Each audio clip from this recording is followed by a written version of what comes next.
Okay, Dave. So the first film we're going to be talking about is Bugonia, which was directed by Yorgos Lanthimos, Marmite director, some might say. We seem to love his work, not all of it, but we do enjoy quite a bit of it. He's with Emma Stone on this one again. I think it's the fourth film she's done with him now. Jesse Plemons is also in this, and another actor called Aidan Delbis, which I believe this was his first ever film. It is a remake of a South Korean film. Save the Green Planet. There we go, Save the Green Planet by Jang Joon-hwan, who was originally slated to direct this American or English language remake. For one reason or another, it all got switched around. He stayed on as producer, and Yorgos Lanthimos came in to direct. Bugonia, they changed the title to Bugonia, which I believe is some sort of folk ritual in the Mediterranean somewhere that involves slaying a cow and bees will come out of it. Oh, no, not the bees! Not the bees! Ah! The only thing I can think that's got some relation to the film is that they're worried about the bee population getting killed off. Just to briefly talk about what it says, I mean, the IMDb's synopsis says, two conspiracy-obsessed young men kidnap a high-powered CEO of a major company convinced that she's an alien intent on destroying planet Earth.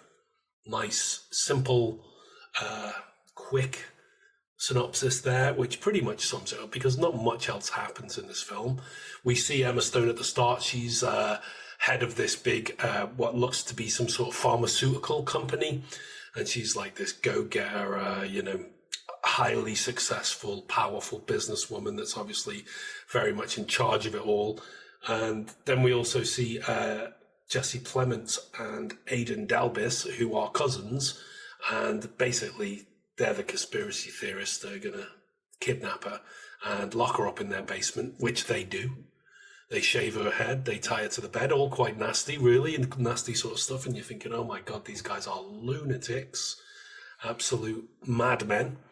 And then it kind of proceeds for the next hour and a half or 2 hours, whatever it is, it's a back and two between those two guys and her. So you've kind of got a Misery situation, if you remember Misery, where he's like, James Caan's being kept captive by Kathy Bates. It's kind of like that with these two and her, and you're thinking, is she going to escape? Is she going to be able to get out of there?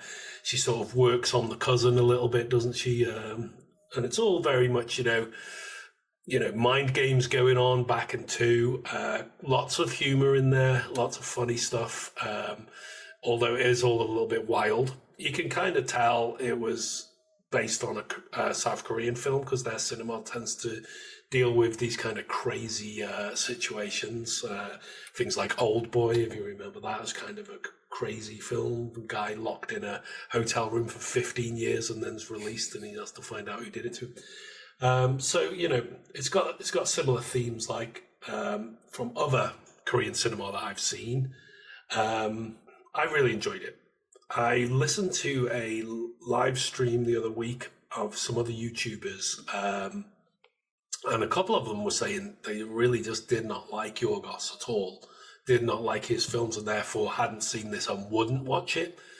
And as much as we have I remember when we were talking about Kinds of Kindness, we didn't really gel with that, being an anthology movie and all the other stuff we said about it. I'll put a link in the description to our conversation about that film if anyone is interested. But, for example, Poor Things, which I saw was absolutely fantastic film. The Favourite is also, I think, a brilliant film that he did. And for me, this one was a return to form. And I really did enjoy it. So I was quite surprised to find out that there were people out there that just won't go near him. They were all Americans, by the way. Not that that should have too much of a sway on it. But I just think with us being Europeans, maybe we're a little bit more used to cinema that is sometimes a little bit, as they would say, left field or a little bit unusual. What do you reckon?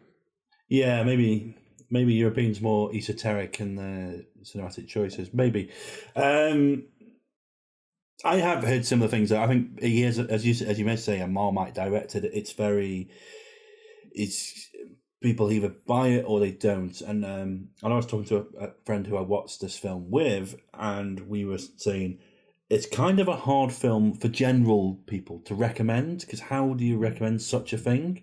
Because it's really not straightforward and it's not particularly nice. Obviously, yes, it's very funny, lots of dark humor in there, but there's also lots of torture, lots of violence, and you don't really get you have to wait till the end to get the conclusion of the film. Mm-hmm. So anyone who gave up halfway through, it's not really working, So yeah, it's very interesting. Obviously, you mentioned Kinds of Kindness, which we both hated, basically.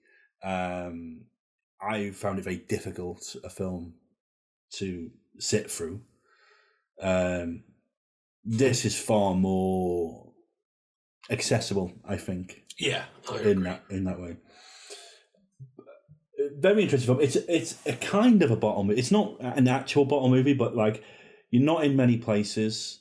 Your three actors are mainly all you deal with. There is other people, like the police officer and stuff like this, but they just pass through and stuff like this. So you're mainly dealing with them, and you mainly deal with them in just the house and the basement and the kitchen and stuff. So it's a very focused film, which is more my cup of tea. It focuses on the story.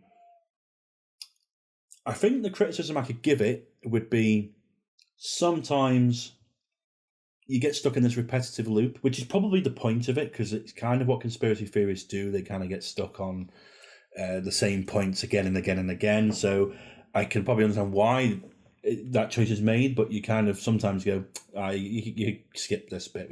We've gone over this ground, but twice already.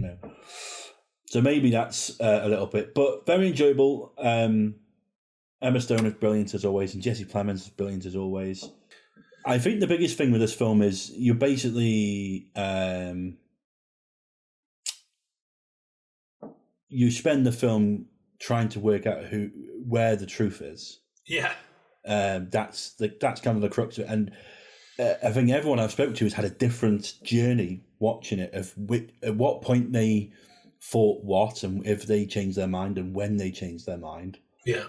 And I found that quite fascinating, because I don't think many films manage to pull that off, to really pull the rug from you or make you change your minds that kind of sharply. Yeah. And I think it does a really good job of towing the line all the way to, and I was convinced one way all the way through to the end. And I think that's probably the biggest compliment you could give the film. It was provocative. It's very of the moment. If you're talking about conspiracy theories and paranoia and things like this, it felt apt in this moment in time. We think of American politics at the moment and things like that. So it is saying something about the moment. Mm-hmm. But yeah, very enjoyable. Well, there we go then. That's Bugonia. I would definitely give it a thumbs up. I enjoyed it. I'd probably watch it again, actually, because it's one of those films that there's probably stuff you missed the first time around that you pick up on this, after the big reveal or whatever, you're going to be looking back and going, I missed that the first time. But yeah, recommend. Definitely one check out. Thanks very much for watching this video. We really appreciate it. The best way to support this channel is by dropping us a like and subscribing. Other ways to support us include buying me a coffee and Patreon. This video was sponsored by funkyt-shirts.co.uk. Check out their website for a full range of awesome t-shirt designs. You can find all the links in the description.